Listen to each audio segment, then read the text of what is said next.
And joining me right now is the China Beige book CEO, Leland Miller. And Leland, it's always great to have you and get your insights. Let me just say that the Secretary of State met with the Tiananmen Square massacre survivors this week to celebrate, to mark the anniversary, obviously not celebrate.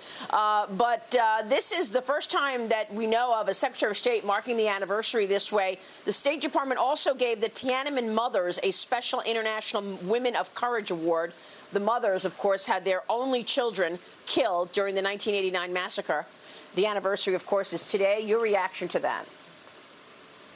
Well, I think we're entering a period which is going to be tougher and tougher for U.S.-China relations. And as a result, based on what's happening in Hong Kong, based on what's happening in other tenets of the relationship, things that were considered no-go areas in the relationship are suddenly become possible, whether it's closer relationships with Taiwan, whether it's more coordination around the Tiananmen protests.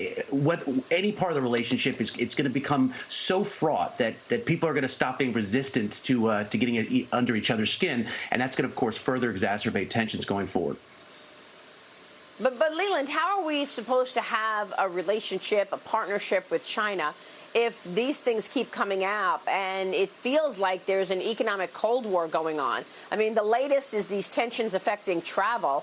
As you know, the Trump administration is now threatening to prevent Chinese airlines from flying to and from the United States. And this move is apparently just in response to China, because China has not approved U.S. carriers resuming service in China. Leland, is this another sort of, raising of the tensions, raising the temperature, or is this just a response to coronavirus? Well, I think it reflects the fact that no part of the relationship is going to be insulated from the overall fallout. You could look at the airline question and say this is a very straightforward question. The Chinese want to make sure that the U.S. is cured of COVID before they allow flights in. That there's a reciprocal action between what the United States did earlier. But really, all that is beside the point. You're not going to see any part of this relationship that's immune to the fact that across the board, things are getting worse. And I think that as we get into the fall, you're going to see the worst relationship between the two since Tiananmen in 1989. So everything is going to be affected. So what's the implications of that, Leland? I mean, this is the second largest superpower.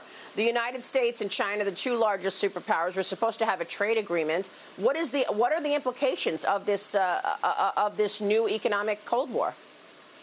Right. Well, I think that we're in uncharted territory. So there will never be complete and total decoupling of supply chains, financial decoupling.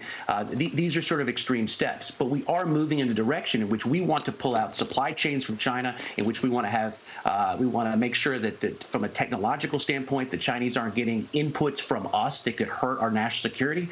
So there's really just sort of a feeling out of how far we can push this without damaging the U.S. economy, without damaging the world economy. And I think that this push is still being done, but we're in a different place than we were even 3 months ago, even 6 months ago, and we're on our way to decoupling. It's just a question of where that decoupling, what level of decoupling that we'll see. All right, we will leave it there. We, of course, will be watching and talking with you throughout. Leland, thank you. Leland Miller joining us, China Beige book.